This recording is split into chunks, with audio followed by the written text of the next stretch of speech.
number our days, may we apply our hearts to wisdom. We ask your blessing upon those who serve the people in this chamber. Many issues remain, and the solutions continue to challenge. Not all will be satisfied or completely satisfied, but help us not to grow weary in well-doing. By the proper time, we will reap a harvest if we do not give up. During this session, help each member respond to the task you have given to them. As Barbadians, renew our faith, strengthen our hope, enlighten our understanding, enlarge our charity to one another, through Jesus Christ our Lord. To the Lord's Prayer. Our Father, who art in heaven, hallowed be thy name. Thy kingdom come. Thy will be done on earth as it is in heaven. Give us this day our daily bread, and forgive us our trespasses, as we forgive those that trespass against us. And lead us not into temptation, but deliver us from evil. For thine is the kingdom, the power, and the glory, forever and ever. Amen.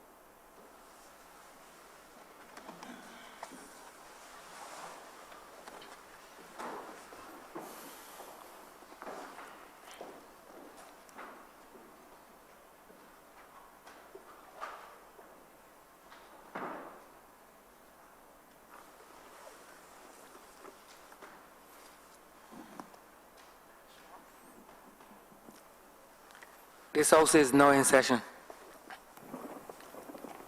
Minutes of the meeting held on Tuesday 30th July 2019 and on Tuesday 6th August 2019 to be confirmed. Speaker, I beg to move that those minutes be taken as read. The question is that the aforementioned minutes be confirmed. All those honorable members in favor, please say aye. Aye. Those against, please say no. Meeting, the ayes have it. The aforementioned minutes are so confirmed. Announcements by Your Honor the Speaker. Messages from Her Excellency the Governor General.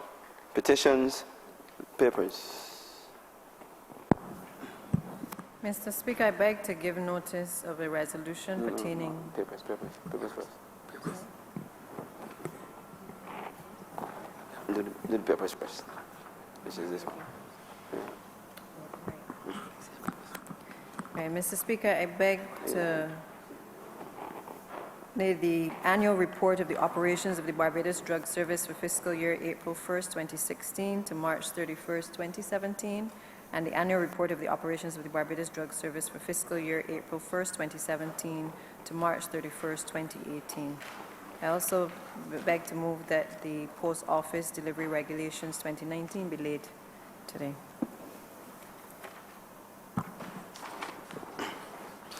Government notices. Mr. Speaker, I beg to move that the resolution, to give notice of the resolution pertaining to the lease of 5,796.7 square meters of Crown land at the junction of Pine Gardens and Pine North South Roads, Pine St. Michael, to the Royal Commonwealth Society, Barbados Branch. Private members' notices, notices of questions, reports from select committees, first readings of bills, statements by ministers, congratulatory and/or obituary speeches, personal explanations, motions for leave of absence, oral replies to questions, notices of motions for the adjournment of the House on matters of urgent public importance, orders of the day. Mr. Speaker, I beg to move the suspension of Standing Orders 6, 16, 18, 20, 42, subsection 5, 43, and 44 be suspended for the remainder of today's sitting. Questions that the aforementioned standing order be suspended for the remainder of the day's sitting. All those honorable members in favor, please say aye. Aye. Those against, please say no. Meeting, the ayes have it. The aforementioned standing orders are so suspended. Government business. Order number 6, sir. Government business is now the order of the day. In the name of the Honourable Minister of Energy and Water Resources, to move the second reading of the Electric, Light and Power Amendment Bill 2019. Honourable Member for Christchurch East. Mr. Speaker, I rise to move I rise to present the necessary amendments to the Electric Light and Power Act for the consideration of this House and hopefully for the acquiescence of all present. Most people in Barbados do not even know that there is such a thing as the Electric Light and Power Act, sir. In Barbados, the average person associates electricity, the production of electricity, the generation of electricity, the distribution of electricity with the Barbados Light and Power. The average person does not understand what happens when you flick a switch that causes the electricity to come on. They only know you flick a switch and the light comes on. In the same way that the average Barbadian only knows you turn a tap and the water comes out, or you flush a toilet and what's in it disappears. We very seldom, sir, expand our minds to what causes these things to happen and what is necessary to make them happen. What is the framework that needs to be put in place, sir, to allow the electricity to be generated, to allow it to get from where it is generated to where it is consumed? Effectively, what is it that goes on behind the scenes that allows you to flick that switch and the lights to come on? As it stands now, Mr. Speaker, Barbados, the utility has a virtual monopoly on all aspects of electricity. Light and Power pretty much controls the entire show in relation to electricity in Barbados, the generation, the distribution, everything. They own the poles, they own the wires, they own everything. And this model worked for a while. So Light and Power, as it stands now, has an effective monopoly on electricity in Barbados, both on generation of electricity and also on the distribution, transmission, etc. of electricity. Sir, times have changed since Light and Power first got its license many years ago. The last manifestation or version of the Light and Power's license, I believe, was in the 1980s. And Light and Power, as it stands now, has about 10 years left to run on its current license. The Ministry and the Government of Barbados has been in negotiations with Light and Power to allow for the grant of a new license, for the settlement of a new license, to allow the electricity industry in Barbados to go forward. Why is this such a big thing? Why is it important, sir, that it be done? No, I beg your pardon, sir.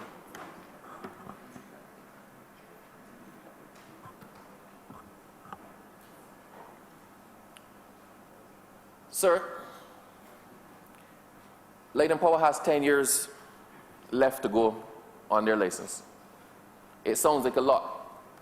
But when you factor, sir, that most of the equipment and the investment involved in the production of electricity is usually on a minimum of a 10-year lifespan. Then to have, 20-year lifespan, sir. Then to have 10 years left on your license puts you in a bit of a dilemma. And that's where Light and Power finds itself now. Light and Power still uses diesel in some instances and heavy fuel oil to generate electricity. They use the massive carbon-consuming turbines, sir. It works for now. It was efficient back then, but we have moved on from there. Everybody knows about the government's commitment to 100% renewables by 2030. That's the government's stated position. So in that future of clean energy and 100% renewables in Barbados, there is no place for carbon burning or carbon consuming generation of electricity. So Light and Power needs to upgrade its plant. It needs to invest in a renewed plant that helps to generate more efficient electricity and thus bring the cost of the production of electricity down and also affecting the bottom line for the average Barbadian. So the grid is also aging. we had a situation over the last couple of years where you had more frequent energy outages in Barbados. And that is because the grid needs to be upgraded. We still have a grid that's dependent on overhead power lines. We still have a grid that is dependent on a centralized production of electricity, and then you use the power lines to get electricity from either Spring Garden or down by the garrison to where it needs to go. So effectively, almost all of the electricity in Barbados is produced in St. Michael. And it has then to go from St. Michael via the power lines and St. Thomas, and it has to go, sir, via the power lines to wherever it needs to get to. That presents some other issues that I will deal with later. That equipment is in need of upgrading. The grid system is in need of upgrading. For the most part, sir, to make Barbados energy resilient and to be able to recover faster after hurricane, we need to bury our cables underground. So in cities, in the majority of cities, cosmopolitan cities, you don't see power lines running above ground. You actually see light poles coming up from the sidewalk, and you see the lights on, and you don't know how the electricity is getting to those because it's all underground. It's expensive to put things underground. Actually, sir, to be honest with you, one of the reasons that Light and Power has not yet sunk the majority of their infrastructure is that it would actually be cheaper if a hurricane came and blew down every single power line. It would be cheaper for Light and Power to replace those back above ground than it would be for Light and Power to sink the infrastructure below ground. People ask, what's the point? Does it make a difference? Above ground, below ground? Besides the visual impact of the wires running above ground, does it make a difference? I saw a very lovely photograph, sir, that was taken of the garrison. It was taken of the clock tower at the garrison from around the 7th furlong pole. It was a beautiful photograph. I think it was taken by Dean Harold Critchlow. A beautiful photograph. But scarring that photograph was electric wire running somewhere in front of the building. What's the difference? Dominica had a hurricane a couple years ago, and almost all of Dominica's electrical infrastructure was destroyed. There are still parts of Dominica, sir, that are still without electricity. There are parts of Puerto Rico that are still without electricity following the hurricane a couple years ago. We cannot afford that to happen in Barbados. We cannot, at the end of the day, stop a hurricane from hitting us. But what we can do, sir, is to position ourselves to be resilient, that when the eventual hurricane does come, because one will come, when it comes, we do not take 2, 3, 4 years to recover 100% capacity when we could do something about it now. So in the ideal world, the Light and Power will start to sink all of their cables, especially for new developments. But as we do the road works and we lay the water mains and we also relay the sewage lines, the vision of the government is that when we deal with a road, all the utilities combine and coordinate to do what needs to be done at the same time. So it's not a case of the water authority replacing a main, the road gets paved, then natural gas comes and digs it up, then it gets paved, and then somebody else comes and digs it up. We're looking at a comprehensive road program that involves the burying of utilities not in the center of the road, but on the verge or under the sidewalk, so that when you have an issue, you don't have to dig up the road as it currently stands you don't have to dig up the road, sir, as it currently stands to allow repairs to happen. Sir, these things cost money. We accept that. We know that. The difficulty for Light and Power is that they don't just cost money, but they cost a lot of money. So Light and Power is in a bit of a quandary right now. Light and Power is in the position where it has less than 10 years left on its license, but is required now to upgrade all of its infrastructure,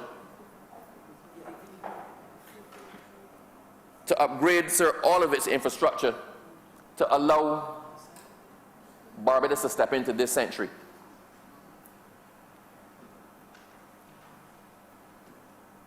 Some have argued that that's Light and Power's business. They have a license that runs out in the next 10 years. They need to do whatever they need to do to keep delivering electricity to Barbadians for the next 10 years, come what may. But we got to be fair. Light and Power has been our monopoly for time immemorial. And Light and Power has a part to play. So it is not fair to ask the utility to invest blind, to spend money, to invest in new equipment, and to spend money to invest in upgrading the grid without them having some idea of their future in the electricity market in Barbados. The government has made it plain, it cannot be business as usual. It is not in our contemplation, sir, that the existing regime of 100% monopoly on both transmission and distribution and generation is going to continue. We've far moved on from that. I'm constrained a little bit in the fullness of my explanation, sir, because as it stands now, we are in the process of negotiating with Light and Power for a license or for a series of licenses. So, as much as I would like to give the fullest possible explanation, I don't want to, in doing so, prejudice the negotiations by stating a position of government now that we may have to back from, or I think you understand where I'm coming from, sir. Is that how you don't talk about a case that's going on? In the same way, the negotiations are at a delicate stage. We have been negotiating for a couple of months. I believe we are coming close to the final stages of it. We are soon in the position where a draft license can be discussed. And it would be highly inappropriate for me to color those discussions and negotiations now by trying to be too specific here. So I just ask that the members and the Honourable Leader of the Opposition just read between the lines. I'm going to give you as much as I can and be fair. I'm a fair person. I have nothing to hide. There's no subterfuge in this. I also go further.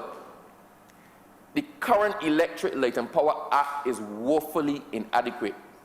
That Electric Light and Power Act, sir, has served its purpose. It is obsolete. We know that. The opposition knows that. The former government knows that. The Barbados Light and Power knows that. All the players who are trying to come into the market know that. We've engaged a consultant, sir, to assist in the drafting and to provide advice on a new Electric Light and Power Act. Sir, interestingly, in proceeding with the current negotiations with Light and Power, as we negotiate and we try to look at the framework of what we'll obtain in the future, the inadequacies of the current act are becoming more and more glaring. So the process is proceeding in a parallel basis, with the negotiations happening on one hand and the amendments or the redrafting of the Electric Light and Power Act happening on the other hand. But although they're proceeding on a parallel basis, one is informing the other. So now we get to the point of why we are here. So I have a completely new appreciation for the Chief Parliamentary Counsel. I have a completely new appreciation for the Office of the Attorney General and the Solicitor General.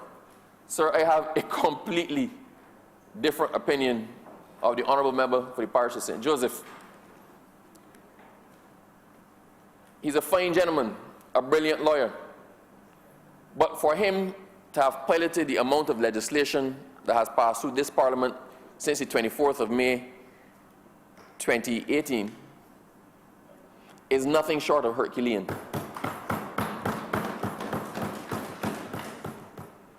So I appreciated that prior to now. I appreciate it even more now that we're trying to get one piece of legislation drafted.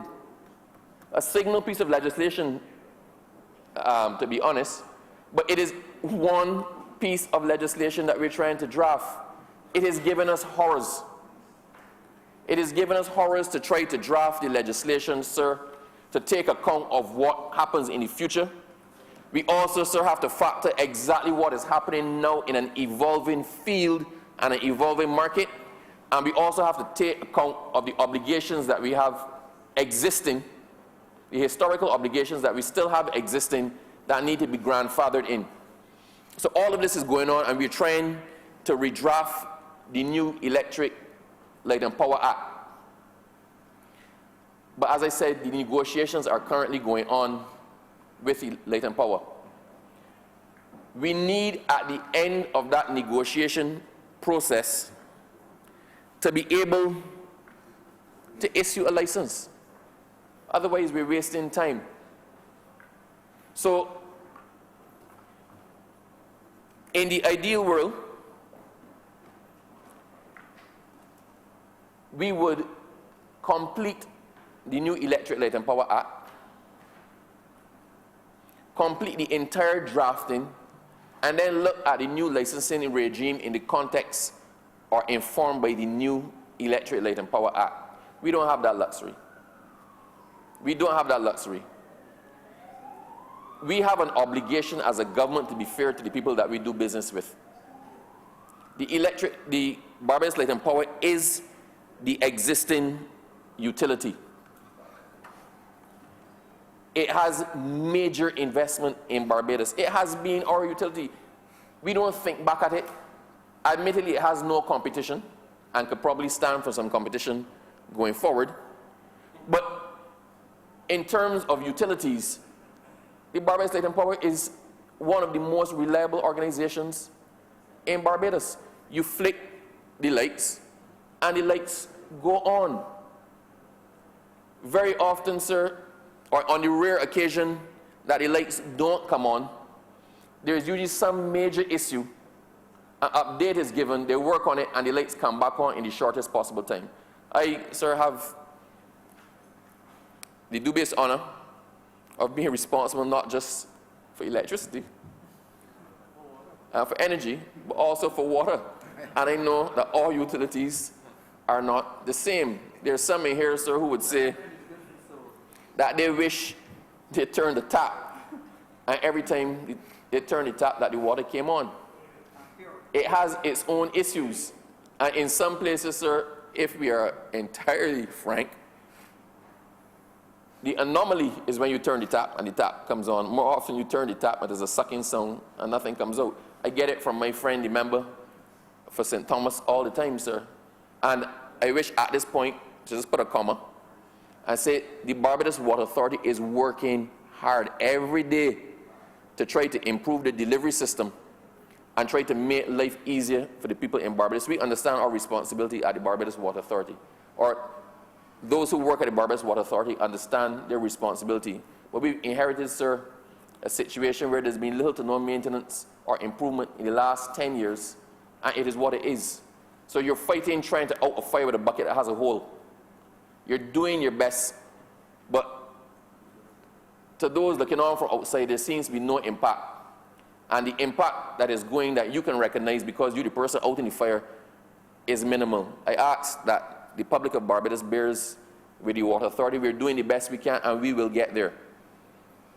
I just put that caveat in, sir, because I referred to the Barbados Water Authority by comparison to the Barbados Light and Power. So the Light and Power is that stable utility in Barbados that people expect to work. You expect that they're going to keep delivering. You expect the lights are going to come on. But that comes at a cost.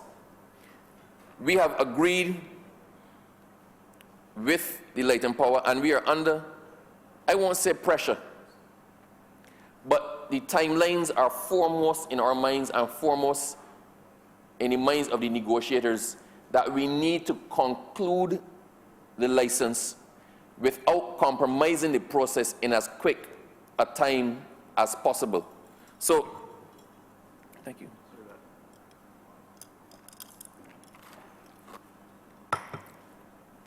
So, Mr. Speaker, while we know we are doing it quickly, and I have perhaps, people go through a midlife crisis. I am not there. But the pressures, every so often, sir, you have to say something. You have to say something in the unsexy debates to wake up your colleagues. I see everybody's all the way waiting to hear the extent and the manifestation of my crisis. I assure you, sir, it is not one. But I wake up every day with water on my mind and this license on my mind. And they compete for space. Both are important to the country. Both need to be done at the same time. And we're pushing all of them. But you always have to be aware in your mind that there's no excuse, regardless of how urgent the situation, for not making sure that the public of Barbados and the citizens who put us here get the best deal. So we cannot rush and make mistakes. They say act in haste, repent at leisure. So, sir, although we are in a concentrated negotiation with Light and Power that took a break, was going on all over Kadooment, sir. It took a break just now and starting back again in about a week or 2 weeks. The aim is to get the best deal for Barbadians. Why is that necessary? Why is that explanation necessary? Because we are now in a position where I have to do something that I don't like to do. We are amending the Electric Light and Power Act, what I call a strategic and focused amendment. All of the amendments, all of the sections that are being amended, or the consequential amendments, are being done to put us in a position that if we conclude the negotiations with Light and Power, we can proceed to issue the license to them as quickly as possible, pending the complete overhaul of the Act which is going on. It is very likely, sir, we are going to conclude the license negotiations prior to the conclusion of the drafting of the new Electric Light and Power Act. If that was to happen, sir, and we did not do these amendments, we'd be in the unenviable position of knowing what we want to grant to Light and Power, the consequences of what we want to grant to Light and Power, the ability of the new license to unlock investment which is stalled pending the issuance of a new license, while we wait on a piece of legislation that, sir, with the best will in the world, we know quite often takes a long time. The electricity market is a quickly evolving market. If we think back to 10 years ago, 10 years ago we had solar panels on rooftops for the purpose of heating water. Barbadians were the pioneers in solar technology. We developed water heating to the point where I think the default position is a solar water heater and not natural gas or not electricity. Most houses in Barbados now have solar water heaters. It is normal, it is associated. This is our normal. 10 years ago, the only solar panels you would have seen on a house were in relation to solar water heating.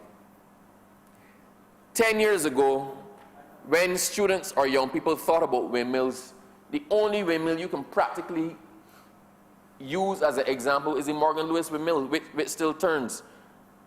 Windmills, wind turbines, which were the first form of electricity in Barbados, have now gone out the door. It is not in our contemplation. When we go to the beach and we look out at the ocean, we see the beach as fun. Any force of the waves or force of the water is used for surfing or kite surfing or something else, or boogie boarding or body surfing. But it was not in our contemplation 10 years ago that we might be in a situation where we're looking to harvest energy from the sea. 10 years ago, when we thought of Morgan Lewis windmill, the contemplation of putting wind turbines out to sea was unfathomable. It's still a developing technology. 10 years ago, the fact that Barbados' penetration of solar would have more than quadrupled, not in relation to water heating, but in relation to the generation of electricity, would not have occurred to us. 10 years ago, when you said battery, you thought Duracell, or Energizer, or Everready. A battery was a small thing used to power a small device. Now we've gone to the point where we think battery and we think, if we're thinking of battery, sir, we're thinking of longevity and efficiency in a battery, we're probably thinking cell phone. But you've gone to the point now where battery storage is a critical part of the energy mix. Because the sun shines during the day. What happens at night? The wind turbine will turn once the wind is blowing. But for the last couple of nights, sir, in Barbados, we've been blistering hot. It has been hot as hell. I hope never to actually find out the truth of that statement. But you know, for those others who may, then prepare yourself. It's hotter than what we've been going through for the last couple of days. But for intermittent forms of electricity, which is what we call wind and what we call solar, you need to be able to store the excess so that you can then use that excess some other time, like in the night or when the wind drops. So this is all the contemplation of the energy mix. I'm surprised my friend from St. Philip South didn't bump me, because he would say a necessary part of the energy mix is also biogas and biomass. When we think of garbage, so we think of putting garbage in a landfill and we hope it doesn't smell. And you put it there and you cover it up and you forget about it because it has served the end of its useful life. There are no ways, sir, to cap that landfill and harvest the gas that comes off of that, or the gas that comes off from composting, to turn that also into energy. So we look at Barbados used to be populated by fields and fields, acres, miles of sugar cane. The sugar industry is on the decline. But there's still area that is suitable for growing some form of cane. The cane might not be used to produce sugar, but it can be used to produce energy in the form of cane grass. So the whole concept of energy in Barbados has moved far from where we were 10 years ago. It's actually moved far from where we were 5 years ago.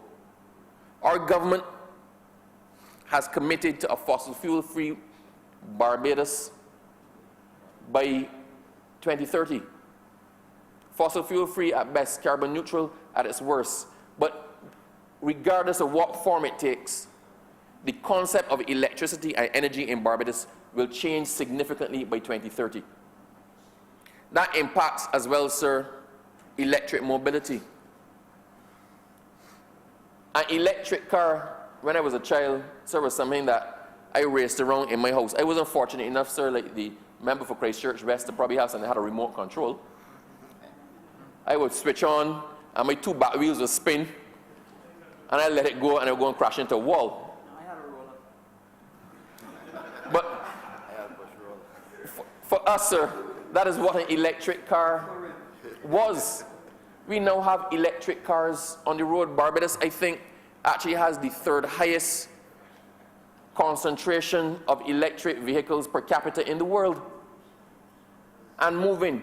Our plan going forward needs to depend on the ability to electrify all the vehicles in Barbados, or have them burning some form of clean or renewable energy. If it even is, sir, that the cars have to be powered by gas, it must be a clean gas that is from a renewable source.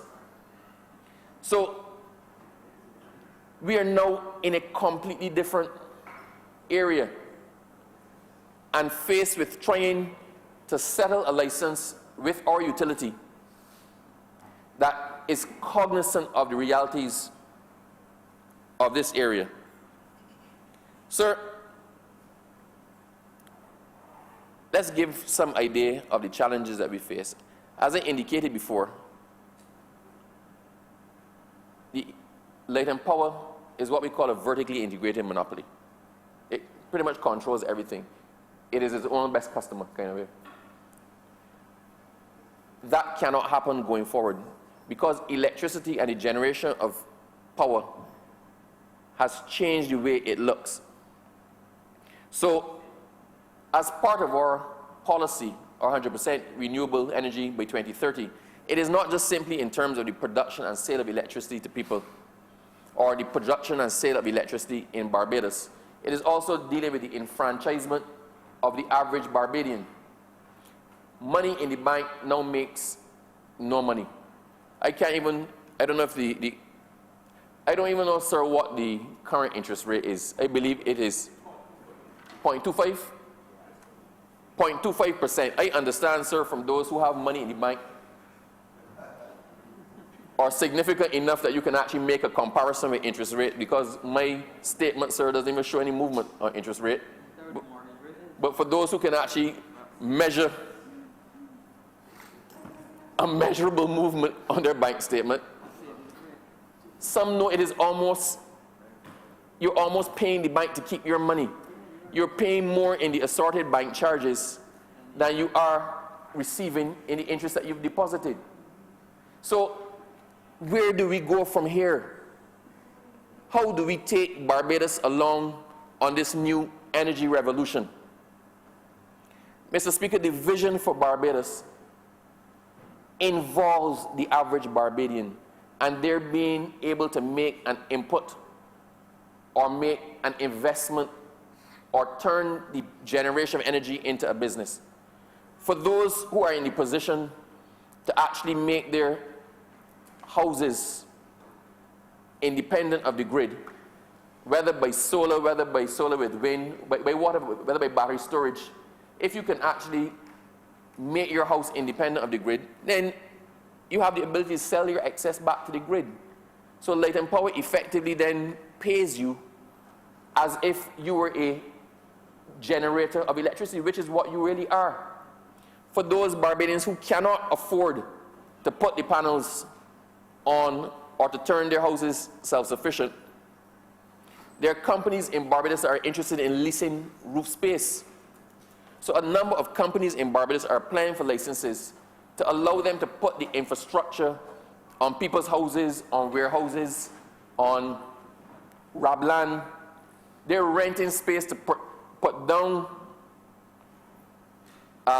infrastructure to generate electricity, renewable energy, with the intention that the person who owns the space that they're using gets some return for it. I think the normal thing, or what people are looking at, is that if I put panels on your house as part of my license, you get your electricity free, but I get the benefit of the excess that is sold back to the grid. So there are many, many forms of enfranchisement of people. But sir, we're also looking at some sort of social democracy. We're looking at protecting the most vulnerable. There's no good reason why a poor family that cannot afford to pay its electricity bill when the month comes cannot be a recipient of some solar panels once the roof of the house can take it, that an investor has put just to get additional roof space. So the possibilities, sir, are endless for us. But our current legislative regime does not contemplate this. We look, sir, at something else that we call microgrids. As I said in my introduction, as I was given the explanation as to how electricity gets from point A to point B, let's say you have a new development. Let us choose, sir, the parish, the furthest parish in Barbados, the parish of St. Lucie. If you look to put a new development where no development existed before, you don't have to look at sending utilities or sending services to that area. There may not be an easy hookup from a relay station for latent power to connect to you. And sometimes people's ability to develop their land is stalled by the inability to get the water service to that land, or to get the natural gas service to that land, or even to get the latent power to connect to that property. But in the new Barbados, there'll be something called microgrids, where a developer can set up his development, set up his renewable energy on site, and service the properties in his development. It is something that they're looking at, sir, in Africa. They're trying to use this in Kenya and Ghana and other parts of Africa that have outlying villages, where it is practically impossible to run the services hundreds of miles to get to a village. So the villagers in those remote areas have been stalled in their development because there's no way to get power to them. So they use generators and have to truck in large quantities of oil to power the generators and whatnot. But sir, imagine this. And I like to say imagine this because it is our future unfolding in front of us as we speak. It is our fantasy from 10 years ago that is coming true right now as we speak. We are now seeking to do things legislatively to make our fantasy a reality in the redevelopment of Barbados. So imagine, sir, that same village. You take the land next to it and you put down a wind turbine, or you put down solar panels with battery storage, and you power that village during the day. At night, the battery storage, when the sun goes down, the battery storage kicks in and powers it during the night. When the sun comes back up again, it powers the village and recharges the battery. So that village that had no independent source of electricity now has a source that is tailor-made and put down right for them. It also feeds and solves our other problem. I spoke about resilience. It is all tied in, sir. I spoke about resilience after a storm. As it stands now, if, Father forbid, there was a storm, and the latent power's generating capacity went down, sir, we would be in trouble. Because for anybody to get their electricity system back up and running, for businesses to resume, for normal commerce to resume, we're going to first have to repair or replace what was damaged by latent power. So you are now dealing with trying to redevelop a central asset that pretty much dictates what happens in the rest of Barbados. Sir, there's some of us in here who are completely off-grid. Completely off-grid. Their house is entirely solar paneled, powered by solar. There's battery storage for the night. They're off-grid, and they make money selling the current back to the electricity. Well, sir, as one of the most fiscally prudent people that I know, who does not spend a bad cent, actually, left to him, he would probably not spend a cent at all. If it makes financial sense to him, then the rest of Barbados. Pardon, sir?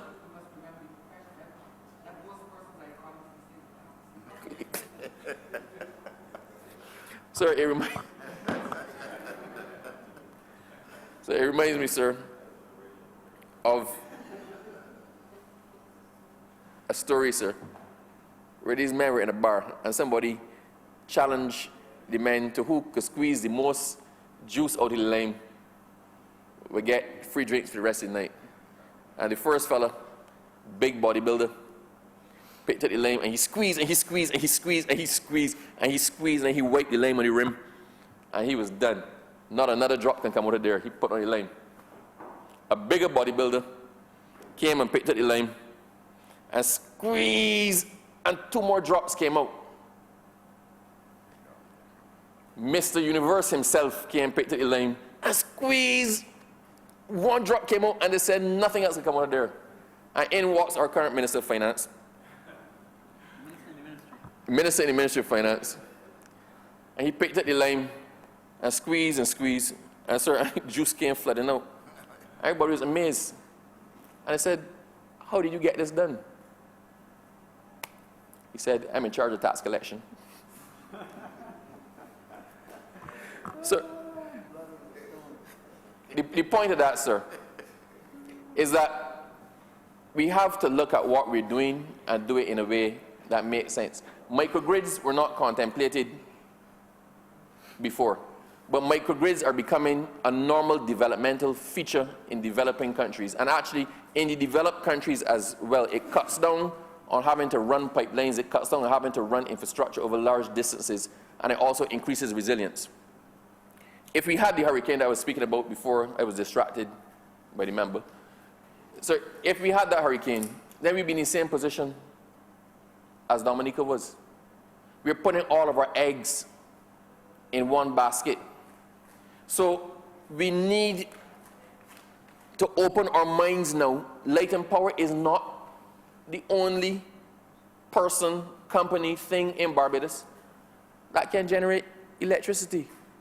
There's currently a program going on with the ministry, sir, where we have been putting solar panels on different community centers in and around Barbados.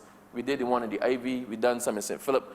We're doing it on government buildings as well, sir. We put in solar panels at strategic locations in and around Barbados and backing them up with battery storage. So we are making self-contained generation systems in and around Barbados. It has the benefit, sir, or one of the things is the enfranchisement of people in the area.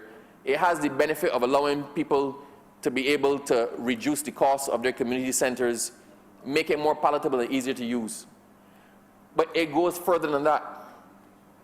In the event of a disaster, we now have pockets of generation capacity in and around Barbados. It may not be sufficient, sir, to make a significant dent in the country as a whole. But let's say you are in the Ivy and there's a hurricane and you've lost capacity.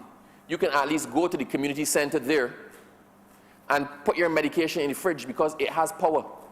Even if the panels are damaged, you can replace the panels quickly, but you still have battery power. If you need to be able to access the media or to charge a cell phone, because the reality, a cell phone is no longer luxury, a cell phone is a necessity. Most of the reports that we got out of Dominica when their systems went down, so were for people WhatsApping or texting or finding some way to communicate via the cell phones. Most of the images, sir, were actually captured on cell phone. So the development of the energy industry in Barbados is not just stopgap. It is not patching holes like we're doing other places. It is a forward-thinking, comprehensive plan aimed at making Barbados more resilient, making the delivery of energy more dependable, and driving the cost of energy to the consumer down. So what that means, sir, is that we're looking for partners. I do not believe that Light and Power sees themselves going forward as the sole generator of electricity in Barbados. It's too expensive. When we go forward in our new revolution, sir, the amount of energy being consumed in Barbados is going to drive up. It is not going to go down. It is important that Barbadians understand this. Development usually results in a greater consumption of energy. So when we get our electric car sector on the market, when we get those electric buses that my friend, the Honourable Member for Christchurch West, is strongly pursuing, when we get those things online, the actual consumption of electricity energy in Barbados is going to go up.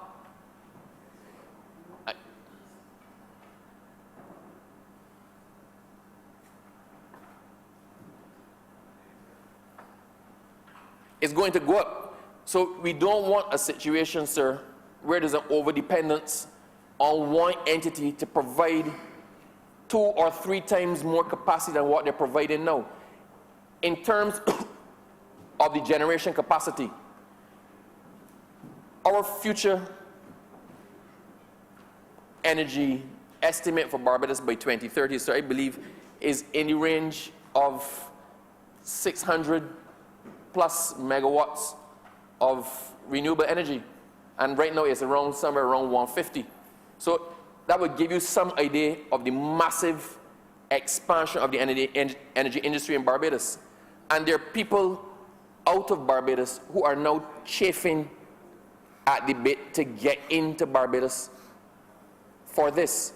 Renewable energy is the next, actually it's not even the next big thing, it is the current big thing. It is one of the fastest developing areas in the world, and with all the current thoughts and the focus being on climate change and raising sea levels, it has been largely accepted across the board and internationally that we have no choice but to move away from the consumption of fossil fuels that pollute the air. Our carbon footprint in Barbados is minuscule. If we actually stop using fossil fuels in Barbados entirely, it will make no measurable difference to the greenhouse gas emissions in the world. But as one of the smallest producers of greenhouse gas emissions, we are among the countries in the world that are most vulnerable to the effects of the greenhouse gases and climate change. One bad storm can set the United States back a bit. A bad storm can set Japan back a bit. A bad storm can set India back a bit. One Category 5 hurricane can devastate Barbados to the point where it takes us a whole generation or 2 generations to recover. It is not just getting the infrastructure back up. It is getting your life back on track. It is getting the health services back up. It is regularizing what we take for granted now. It's getting the schools back up. So we can't afford for that to happen. So our plan, our developmental plan for fossil fuel-free Barbados by 2030 is not just an altruistic thing. It's not just that we're saying the rest of the world is doing it and we need to do it as well. It is literally us preserving our livelihood and our way of living. So this is not an option for us. This is not a pipe dream for us. This is a stated objective of this government, which we are pursuing 100%. And involved in that is a re-examination of our utilities. So let me break this down a bit. Light and power as it stands now generates. There's some slight competition in the generation sphere, but it is the majority by far generator of electricity in Barbados. It pretty much regulates itself in terms of its pricing. It is responsible for the distribution. It is responsible for grid development. Anybody else who wants to become an independent power producer has to get the consent of Light and Power to come onto the grid. So the ability to develop our electrical generation capacity in Barbados depends on the ability of the grid, which is controlled by Light and Power, to actually receive more electricity on. So we're looking not just at changing the way Light and Power generates electricity, but we're also looking at changing the way electricity is distributed. Who can hold licenses? On what terms can they hold licenses? Who oversees or regulates those licenses? How do we charge for electricity? What methodology do we use, and what is a fair price for electricity? These are all the things, sir, that we are contemplating right now in the amendment, in the overhaul of the Electric Light and Power Act, and in the eventual, sir, passage of a new act. But these are things that, because we need to move ahead, we actually need to consider now very quickly for the purpose of these amendments. As I said, it is not something that I like to do. I like to do it properly the first time. I like to do it properly all the time, sir. But where law is concerned, I believe measure twice, cut once.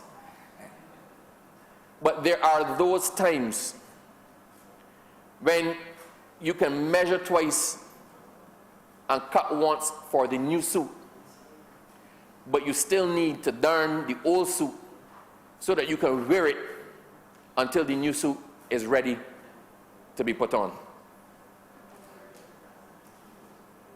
This is such a case. All of what that we've been trying to do, all of what we're trying to